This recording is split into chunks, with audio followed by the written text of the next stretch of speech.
에스겔서 18장 4절에 보면 모든 영혼이 내게 속한지라 아버지의 영혼이 내게 속한 같이 그 아들의 영혼도 내게 속하였나니 범죄하는 영혼은 죽으리라.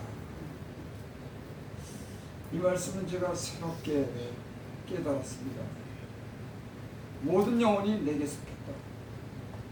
아버지의 영혼도 내게 속하고 아들의 영혼도 내게 속했다. 이 말은 사람의 영혼은 부모가 낳던 부모에게 속한 게 아니에요. 아들의 영혼도 내게 속하고 그 아버지의 영혼도 내게 속했다. 모든 영혼이 내게 속했다. 그런 말씀입니다. 그리고 범죄하는 영혼은 죽으리라.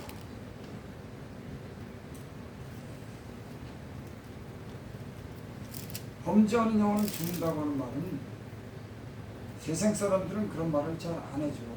영혼이 죽는다는 말은 육체가 뭐 감옥에 갇히든지 뭐 육체가 뭐 병들어 죽는다든지 육체가 사형을 당한다든지 그렇게 육체의 죽음을 얘기하지만 성경은 영혼의 죽음에 대해서 얘기해요. 근데 범죄하는 영혼은 죽는다고 할 때 이 말은 최종적인 심판이 하나님께 있다고 합니다. 세상 사람들은 육체가 죽으면 그 육체 죽은 걸로 다 끝내요. 그만이에요. 그거 다 끝내요. 하지만 예수 믿는 사람들은 육체의 죽음뿐만 아니라 그 영혼이 하나님 앞에 마지막 최종적으로 심판을 받는다고 하는 게 이게 중요한 겁니다. 그래서 몸은 죽여도 영혼을 죽이지 못하는 자를 두려워 말고 몸과 영혼을 함께 멸하는 자를 두려워하라. 전에도 제가 말씀드렸지만 저는 세상에 살 때 내 육체만 있는 줄 알았어요. 하나님을 만나고 나서 사람에게는 육체 안에 영혼이 있다고 하는 걸 알았어요. 그 영혼은 하나님을 인정하고 하나님의 은혜로 살아야 된다고 하는 걸 예수 믿고 알았습니다. 그리고 제 인생의 모든 것이 변하기 시작했어요. 내가 육체로만 살 때는 하나님에 대한 두려움도 없고 사람이 인간의 그런 존엄성도 몰랐습니다. 예수 믿고 인간이 얼마나 귀한 존재인지를 알게 됐어요. 육체만 있는 것이 아니라 그 안에 영혼이 있기 때문에. 그리고 그 영혼은 언젠가 심판받는다고 하는 건 사실은 얘기 알게 됐어요. 가르쳐주지 않았는데 하나님의 그런 임재를 체험하고 나서 전 그걸 깨달았습니다. 아, 하나님이 살아계시구나. 하나님이 살아계시구나. 또 그 하나님은 이 모든 만물을 창조하시고 언젠가 사람을 심판하시는 그런 분이라고 하는 것을 갖다가 제가 예수 깨닫게 됐어요. 그다음에 하나님에 대한 두려움을 존경심을 갖게 됐습니다. 여러분 인생의 변화는 하나님에 대한 그런 경외감, 두려움, 존경심을 가질 때 인간이 비로소 변화가 됩니다. 네. 세상 사람들은 육체 눈에 보이는 것에 대한 것만 감각할 뿐이지 예수 믿는 사람들은 영적인 사람들입니다. 하나님을 살아계시면서 믿고 그 보이지 않는 하나님을 향해서 감사하고 찬양하고 제사하고 그 하나님을 인정하면서 그 하나님 말씀을 따라 사는 그 영적인 존재인 줄을 믿습니다. 여기 오늘 말씀에 23장 42절에 보면 이런 말씀이 나옵니다. 이르되 예수여 당신의 나라에 임하실 때 나를 기억하소서 하니. 이 강도는 지금 십자가에 못 박혀 죽는 그런 죽음의 그런 자리에 지금 십자가에 놓여 있습니다. 그런데 당신이 나라에 갈 때 나를 기억해 달라고 하는 것은 육체에만 있는 것이 아니라 영원한 삶이 있다고 하는 건 저는 알았어요. 여러분, 이 만약에 강도가 이 세상에 사는 것뿐만, 내 육체만 있는 것뿐만이라고 생각했다고 하면 십자가에서 주님께 그런 구원을 요청하지 않았을 겁니다. 근데 이 강도는 이르되 예수여 당신의 나라에 임하실 때 나를 기억하시라. 주님의 나라가 있는 줄 믿습니다. 육체만 가지고 이 땅에 사는 육체로 끝나는 세상이 아닌 하나님이 준비하신 영원한 그런 천국, 거기는 눈물도 고통도 싸움도 없는, 거기서 기쁨이 있는, 주님이 함께하는 그런 하나님의 주님의 나라가 계신 줄 믿습니다. 이 강도는 그 나라를 믿은 거예요. 영원한 그런 천국을 믿은 겁니다. 근데 여기 또 달린 행악자 중 하나는 39절에 보니까 비방하여 이르되 내가 그리스도가 아니냐 너와 우리를 구원하라 하되 하나님 그 사람을 꾸짖어 이르되 내가 동일한 정죄를 받고서도 하나님을 두려워하지 아니하느냐. 우리는 우리가 행한 일에 상당한 보응을 받는 것이 이에 당연하거니와 이 사람이 한 것은 옳지 않은 것이 없느니라 하고, 달린 행악장 중 하나는 비방하여 이르되 내가 그리스도가 아니냐 너와 우리를 구원하라 하되 하나는 그 사람을 꾸짖어 이르되 내가 동일한 정죄를 받고서도 하나님을 두려워하지 않는다. 이 사람의 구원으로 들어가는 그런 그 길은 자기가 지은 죄에 대해서 당연한 그런 상당한 복을 받았다고 하는 걸 자기 죄를 인정. 저는 맨 처음에 예수 믿을 때 제가 하나님을 믿을 때 하나님이 제게 가장 먼저 가르쳐준 게 뭐냐니까 내가 죄이라고 하는 걸 깨닫게 했어요. 예수 믿는 그 많은 사람들이 그 구원의 과정은 자기가 죄인 걸 비로소 깨달을 때 하나님의 구원이 필요하고 구원에 대한 요청입니다. 근데 이 지금 사람은 그 비방하는 그 십자가에 달려주는 그 강도를 향해서 내가 동일한 정죄를 받고서도 하나님을 두려워하지 않는다. 구원받지 못한 사람들은 자기가 상당한 죄를 졌는데도 그 죄의 대가를 받았는데도 그걸 모르고 사는 겁니다. 여러분, 우리는 때로는 우리가 어떤 시험과 고난 속에서 내가 그동안 잘못 살아왔던 그런 날들을 돌아보고 회개하는 그런 기회가 있습니다. 그래서 우리가 지난날에 살면서 잘못한 것으로 인해서 내가 이런 잘못을 저질러서 이런 어려움도 오고 이런 시련도 오고 그런 걸 주님이 가르쳐 주죠. 그리고 내가 당연히 내가 죄로 인해서 이런 고난도 시련도 받지만 주님께서 제대로 처벌하지 않고 내게 불쌍히 여기서 그래도 이만큼 내가 은혜 가운데 살았구나. 이걸 갖다 그렇게 인정을 하고 그렇게 살죠. 한강도는 자기가 죄를 그렇게 많이 졌으면서도 자기가 죄인인 걸 모르는 겁니다. 오히려 예수님을 존경하는 거예요. 여러분, 이 세상에 사는 사람들 중에서 많은 사람들이 그렇게 삽니다. 구원받지 못할 사람들이 죄를 그렇게 많이 져놓고서도 다른 사람 탓하고 원망하고 이러면서도 예수님이 이 땅에 오신 그 예수를 비방하고 조롱하고 아주 모욕하는 사람들까지 있어요. 신이 어딨냐 그러고 예수가 누구냐 그러고 막 핍박하고 나가서는 핍박하고 모욕하는 이 사람들도 있습니다. 여러분, 예수님을 제대로 만난 사람들은 하나님 앞에 자기가 죄인인 것을 깨닫는 사람들이 예수 믿는 사람들입니다. 그래서 이 십자가에 못 박혀 죽어가는 이 강도는 내가 상당한 복을 받았다. 저는 이 성경을 그 전에 맨 처음 읽을 때 십자가에 죽어가면서 구원받은 강도가 세상에서 제일 행운하구나. 이 사람은 그렇게 수많은 죄를 짓고 십자가에서 죽는 그 순간에 구원을 받아서 내가 당신 진짜 복 받았다. 어떤 사람들은 그 죄 때문에 그 수많은 고난의 세월을 겪고 그리고 또 우여곡절 끝에 하나님을 만나고 구원받는데 이 강도는 십자가에 못 박혀 죽는 순간에 말 한마디 잘해갖고 구원을 받았어. 그래서 당신처럼 복 받은 사람이 어딨냐? 내가 근데 제가 착각했더라고요. 이 사람이 순간에 구원받았지만 여러분 십자가에 못 박힌다고 하는 그 처절한 죽음이 얼마나 고통스럽겠냐고. 자기가 지은 죄 때문에 벌거벗어가지고 그 양손에 못을 받고 다리에다 못을 받고 그 나무에 매달려서 그 피를 잘잘 흘리면서 그렇게 주는 고통을 이 사람은 받았어요. 그러니까 십자가 못 박혀 죽는 이 강도는 그냥 구원받은 게 아니에요.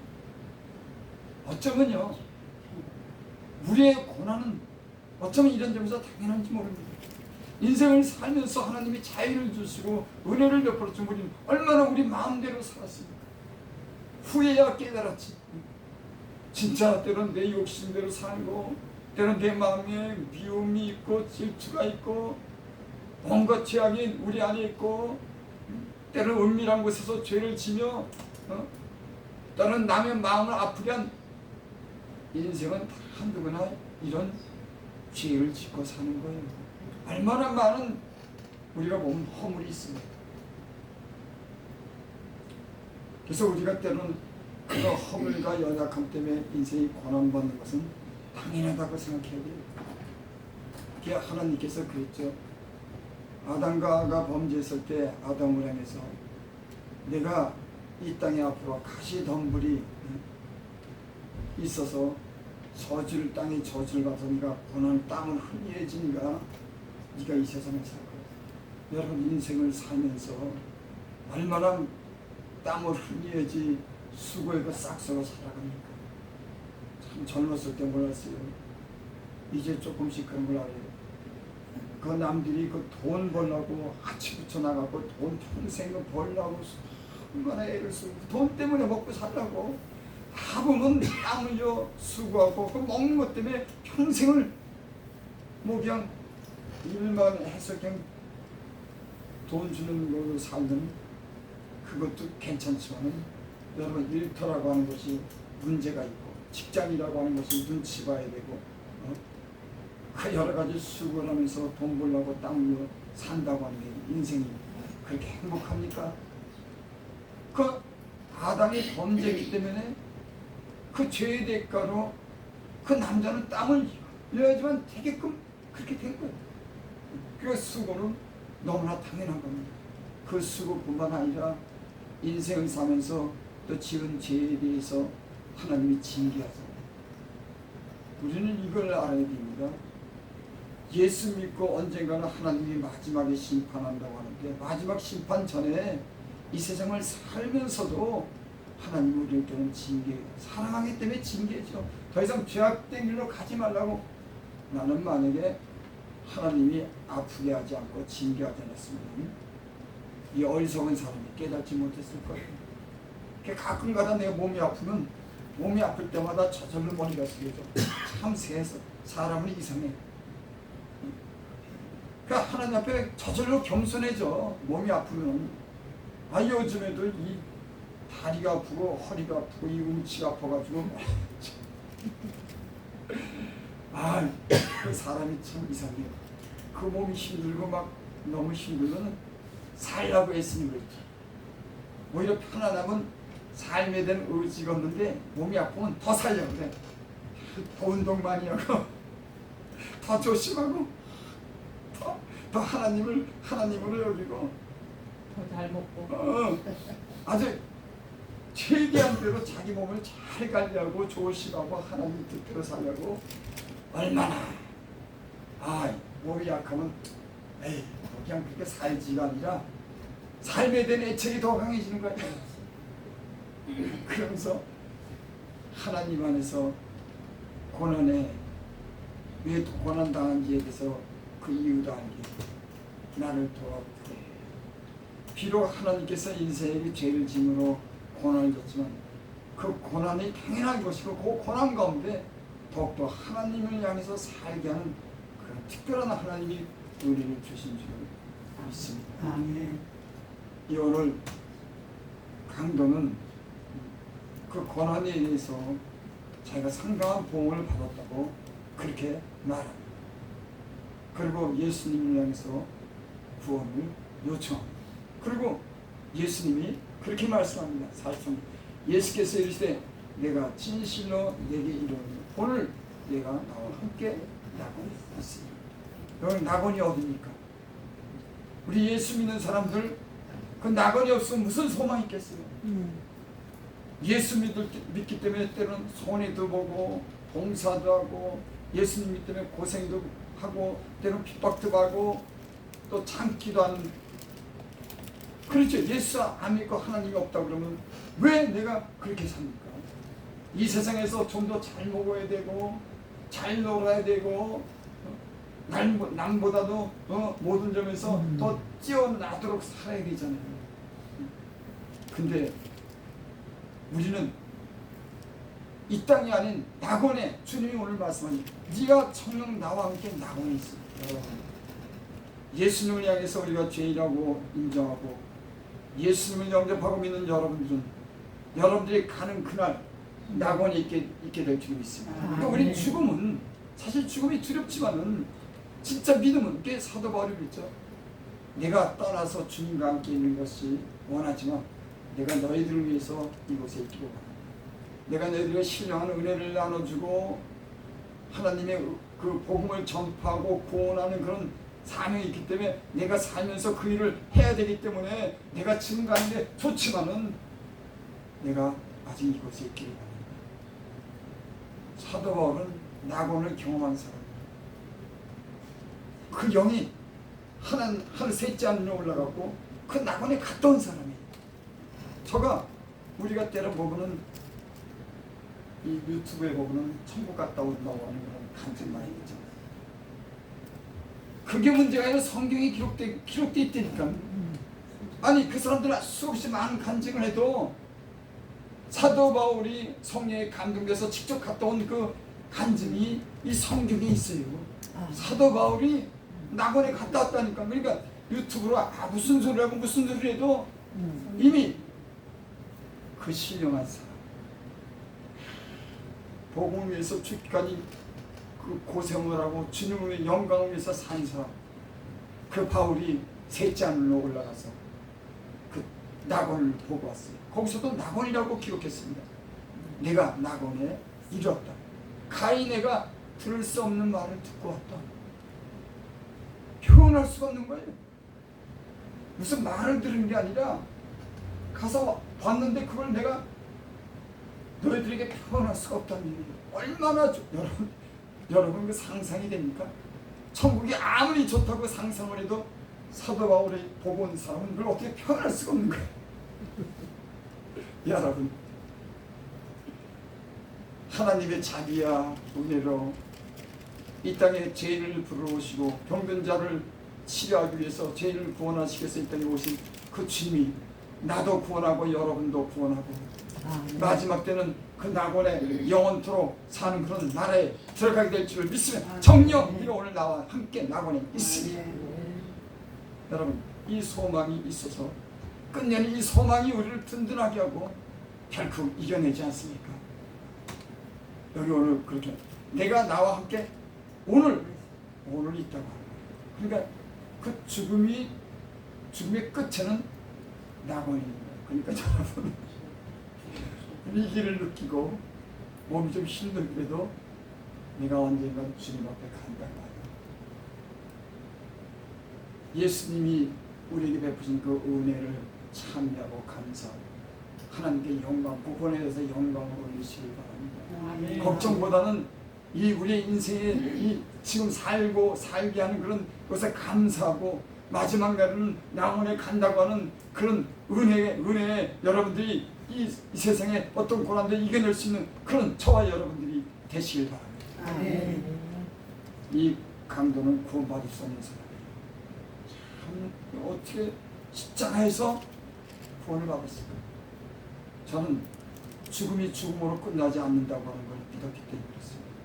죽음 후에 그 영원한 삶이 있다고 하는 걸 믿었기 때문에 여러분, 죽음 후에 이 세상 사람들은 죽음 후에 아무것도 없다고 하지만 우리는 하나님이 죽음 이후에 영원한 집을 만드시고 그곳에 우리를 인도해 주실 줄 믿습니다. 아멘.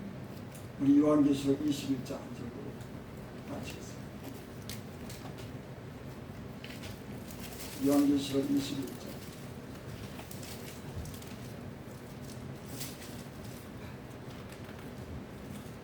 1절부터 4절까지 보겠습니다.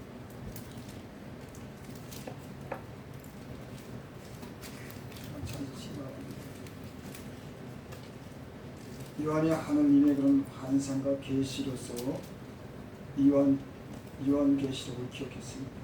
저는 요한계시록을 읽을 때마다 사람의 언어로는 이렇게 신령한 것을 표현 못합니다. 요한계시록을 읽어보면 하나님 안에서 기록한 그런 신령한 그런 말이라고 하는 걸 기록해요. 아무리 좋은 소설책도 메시지도 그걸 읽어보면 다 사람의 소리예요. 이 계시록을 보면 특별히 그렇습니다. 하나님의 그런 영광, 심판, 새하늘과 새 땅, 세상에서 인간이 표현할 수 없는 그런 말들입니다. 참 여러분, 우리는 복 받았어요. 세상에 알아듣지 못하는 그 말을 우리는 알아듣고 이 신령한 그런 말씀을 믿고 신령한 소망을 가지고 있는 믿음의 사람인 줄을 믿습니다. 아멘. 21장 또 내가 새하늘과 새 땅을 본 처음 하늘과 처음 땅이 없어졌고 바다도 다시 있지 않더라. 또 내가 보면 거룩한 성 새로운 사람이 하나님께로부터 하늘에 내려오니 그 진미한 것이 신부가 남편을 위해 단장한 것 같더라. 그 표현을 그렇게 했습니다. 뭐라고 표현했냐면은 그 준비한 것이 신부가 남편을 위해서 단장한 것이다. 여러분 어떻게 표현해야 잘할까요? 여러분 이해할 거예요. 남편을 맞이하는 그 신부가 깨끗하게 씻고 깨끗한 옷을 입고 그 남편을 맞이하는데 마치 새 예루살렘이 하늘에서 내려오는데 이와 같다고 합니다. 우리는 그 남편 대신 예수님을 맞이하고 준비를 갖다가 이 땅에서 우리가 하는 줄 믿습니다. 아멘. 3절 내가 들으니 보좌에서 큰 음성이 나서 보라 하나님의 장막이 사람들과 함께 있으며 하나님의 장막이 있는데 그곳에 사람들이 있습니다. 하나님이 그들과 함께 계시니 그들은 하나님의 백성이 되고 하나님은 친히 그들과 함께 계셔서 여러분 하나님이 함께 계신 게 복이에요. 아멘. 우리가 지금도 임마누엘 함께 보이지 않지만은 우리의 고난을 아시고 슬픔을 아시고 우리 아픈 것도 아시는 그 주님이 그 모든 것을 견디고 이기게 하는 그 주님이 우리가 임마누엘 함께하는 줄 믿습니다. 아멘. 주님이 이 땅에 오셔서 우리에게 주신 은혜가 뭐예요? 내가 너희와 함께 하리라. 비록 그 예수님이 몸으로는 떠났지만 성령을 통해서 그 제자들과 믿는 모든 사람들에게 함께 하겠다는 것입니다. 여러분 안에 성령이 계신 그런 분들인 줄 믿습니다. 아멘. 주님이 하나님이 여러분과 함께 하시는 그런 분들인 줄을 믿습니다. 아멘. 4절 모든 눈물을 그 눈에서 닦아주시니 다시는 사망이 없고 애통하는 것이나 곡하는 것이나 아픈 것이 다시 있지 않으니 처음 것들이 다 지나갔습니다. 여러분 우리가 눈물을 흘릴 때 있잖아요. 저는 참 사람이 어리석고 나이가 들수록 이제 다른 사람의 고통을 갖다 이제 보게 되더라고요. 나만 눈물을 흘리고 나만 아프고 나만 고통스럽고 나만 번뇌하고 나만 그렇고 이 세상 모든 사람들은 눈물에 눈물을 흘리는 겁니다. 어느 사람 물어보세요. 눈물 안 흘리냐? 고통 때문에 자식 때문에 돈 때문에 세상 사는 것 때문에 얼마나 많은 눈물을 저는 사실 이건 이게 자랑도 아니고 막 하나님 뜻대로 살지 못해서 그래요. 아마 40년을 예수 믿었으면 20년은 내가 강대상에서 눈물을 흘렸어요. 여러분 이해가 돼요? 난 20년을 그 날짜로 보면 20년은 눈물로 보냈어요. 이 강단에서 하나님께 죄져서 두려움 때문에도 그 용서 받기 위해서 고통 속에서 하나님께 살해달라고 눈물을 흘리고 때로는 감사해서 눈물을 흘리고 또 병들어서 눈물을 흘리고 사람 때문에 눈물을 흘리고 너무 어려워 그 지난 날을 이렇게 보면은 하나님 뜻대로 살지 못해서 흐르는 눈물이 너무 많아요. 하나님이 이렇게 눈물을 흘리고 근데 눈물이 눈에 들어 하나님이 앞에서 늘 흘린 눈물을 그분은 그걸 보시고 나를 긍휼히 여기셨더라고요. 여러분, 하는 인간이 살면서 고통스러운 눈물이 나오잖아요. 그게 뭐 어떤 분이 그러더라고. 은혜 받으러 갔더니 침 좀 눈에다 묻혀. 눈이 멀뚱멀뚱해. 마음이 차가운 거야. 깜빡한 거야. 이건 그렇게 사나 보다. 하나님 뜻대로 살지 못해서 내가 참 잘못했네. 하나님 그래도 나를 사랑했는데 내가 어쩌자고 이렇게 살았나? 눈물이 벌써 나야 되는데 그것도 오래됐어요. 그분이 그래. 아주 신뢰있네. 아니 침을 발라갖고 눈에다 좀 발라. 그리고 눈물 좀 흘려. 요즘에는 눈물 안 흘려요. 옛날에는 눈물 참 많이 흘렸어요. 뭔 죄를 많이 흘려서 눈물을 흘렸겠어요. 오늘날 사는 사람들이 죄는 더 많이 졌지. 그 당시에 보면은 자식 위해서 눈물을 흘리고 자기 병 걸려서 눈물을 흘리고 못 살고 가난해서 눈물을 흘리고 의뢰받기 위해서 눈물을 흘리고 너무 간절하다고 하는 얘기예요. 이런 간절함이 지금은 없어. 눈물을 흘릴 정도가 얼마나 간절합니까? 하나님 용서해 주세요. 눈물이 저절로 나와. 하나님 용서해 주세요. 용서해 주세요. 하나님은 한 번도 나를 거절하지 않아요. 야, 참 하나님 좋으신 분이야. 진짜 회개하고 주님 앞에 잘못했다 그러면 긍휼히 여기더라니까. 죄를 자백 안 하고 감추는 거는 하나님이 심판하지만 죄를 자복하면 하나님이 긍휼히 여겨요. 불쌍히 여겨요. 나에서 하나님이 얼마나 나를 불쌍히 여깁니다. 그래서 제가 이 참 관계성에서 그렇게 울면서 살았어요. 근데 하나님이 나를 용서해 주시고 그 눈물 가운데 죄도 씻겨주시고 눈물 가운데 내 상한 마음을 이겨주니까 그러니까 여러분 눈물을 흘리면 위로해 주더라고요. 그래서 복음서에 그런 말씀 있죠. 애통하는 자는 복이 있나니 저희가 위로받을 것이요. 하나님한테 애통하면 사람한테 상처받고 세상에 상처받는 거 하나님 앞에 눈물 쏟으면 다 씻겨나가. 참 신기한 일이야. 사람들이 내가 어떻게 됐든지 세상이 내가 어떻게 됐든지 돈이 있든지 없든지 그 하나님 앞에서 눈물을 젖어주자. 이거 하나님의 그 위로가 얼마나 넘치는지 그걸로 그냥 다 해결되는 거야. 없어 되고 사람들이 뭐라 그래도 되고. 여러분 하나님 앞에 애통하면 하나님의 위로가 될 줄 믿습니다. 사람의 위로는 가짜가 많아. 솔직히 그냥 인사경하는 거지. 그냥 하는 말로 하는 거지. 물론 진심으로도 하지만은 하나님이 주시는 그런 위로가 진짜 위로인 줄 믿습니다. 그러니까 때로는 마음 상하고 어려울 때가 그게 더 은혜가 돼요. 사람한테 사랑받으려고 사람이 해주고 사람이 좀 뭔가 해주려고 그러는데 그래서 마음 상처받을 때 하나님 앞에 가서 기도하면 세상이 주는 거 그 이상으로 하나님이. 그러니까 여러분 마음에 안 든다고 사람한테 뭐라 그러죠. 꾹꾹 참다가 하나님 앞에서 울어.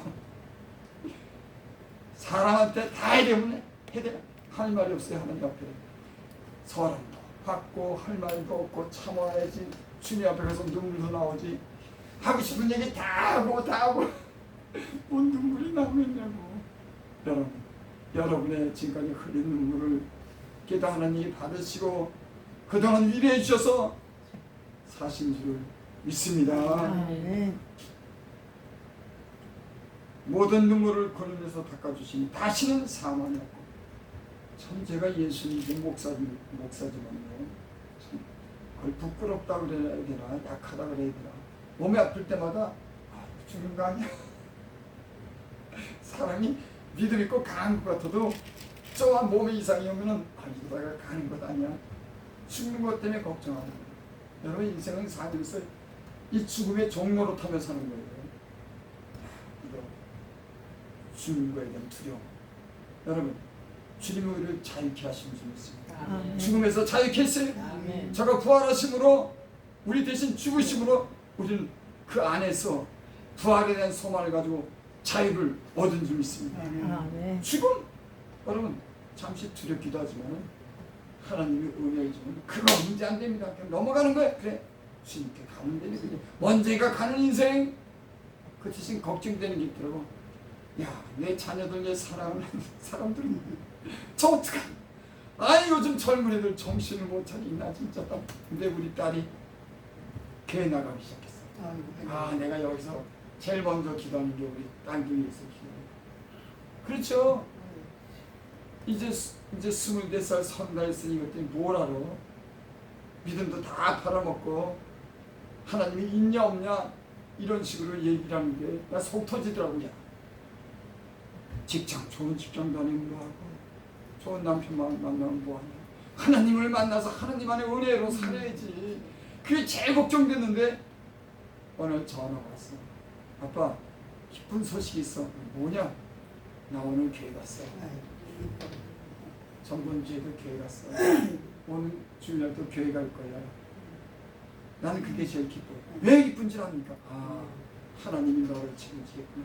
저는 걱정만 되면 나한테 전화 거는 거야. 바퀴벌레 나타났어. 아빠 몸이 어디가 아파 어디가 아파? 아빠 보고 싶어? 전화로 할 말도 없는데 걔는 나를 보고 부담스러워. 내가 어떻게 책임지냐고. 내가 그 사랑하는 자식을 갖다 내가 어떻게 책임지냐니까. 하지만 하나님은 너희를 책임진다. 하나님은 너희를 구원할 거야. 난 이런 믿음이 있어요. 근데 얘가 교회 나가면 빨리 가. 교회 계속 나가야지. 딸은 아직도 안 나가. 계속 나간다는 소식 올 거야. 부모는요, 하나님을 의지하고 하나님께 예배드리고 하나님께 기도하고 하나님께 감사하고 이 삶이 가장 중요한 겁니다. 부모가 뭘 바라겠어? 여러분들이 자식 걱정한다고 자식 지켜줄 수 있어요? 이 험한 세상 못 지켜. 병도 그렇게 이상한 병이 많을까? 인간도 유튜브 보고 저 텔레비 보는 별 이상한 인간. 요즘엔 또 정신질환자들이 너무너무 많아. 멀쩡한데 사람을 갖다 죽이고. 몇 주 전에 그 아버지가 아들을 총으로 쐈더니 그게 세상에 아버님 어쩌면 아들을 총으로 쏘냐고. 아니 물론 기분이 나쁘고 마음이 상했으면 그렇지만 그렇다고 아들을 총을 쏘냐고. 아니 아들이 아들 죽이는 거 같지만 아버지가 아들 죽이는 건 난 처음 봤어. 그런 일뿐만 아니라 수많은 이 세상에 죄도 있고 우리 인간이 예측하지 못할 그런 일들이 있습니다. 여러분 자녀 여러분들 하나님이 책임져 주시는 주님이 함께하는 가정이 되기를 바랍니다. 하나님께 감사. 그분께 영광 돌리면서 하는 저 여러분들이 되시기를 바랍니다. 기도드립니다. 아버지 하나님, 주님 은혜로 살았습니다. 하루하루 지금까지 봄, 여름, 가을이 변하고 수십 년 살았지만 그 하나님이 보이지 않는 손이 지켜주셔서 여기까지 왔습니다. 여기 주의 종들이 모였습니다. 저희들이 생명이 주 앞에 있습니다. 이 무더운 여름을 건강하게 잘 보내게 하여 주시고 가을에는 더욱더 건강하고 기쁜 마음으로 모일 수 있도록 주님 축복하여 주시고 영적인 은혜를 사모하는 주의 종들에게 영적인 신뢰한 은혜를 베풀어 주셔서 충만하게 하여 주시옵소서. 예수님의 이름으로 감사하며 기도드립니다. 아멘.